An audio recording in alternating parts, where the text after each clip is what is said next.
When you started, how did you learn to invest, and how did your investment strategy change over time? Well, I learned from my mistakes.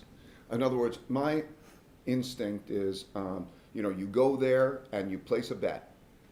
I've had winners and I've had losers. And what I did, every time I made a mistake, they became painful mistakes, but with time, I realized that reflecting on those mistakes would give me gems. What I would do is I'd say, why did I make that mistake? And I would learn from that mistake. And I'd write down a rule. So what was helpful for me is I put that rule, I wrote these principles down.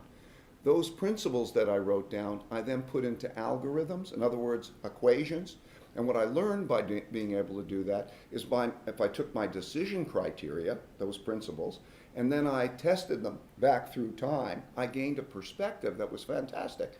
I could test them in back 100 years. I could test them in different countries, and I would learn how those rules worked. And by putting all those rules together and then having these algorithms, the computer could replicate my thinking, but it could actually think better than I could, because what it would do is it could process more information, it could process it faster, and it could process it less emotionally. So it was like having a GPS that was next to me while I was also making my decisions, like you're driving in a car and you have both operating. And to have that next to me was, invaluable. It would learn, I would learn, and together we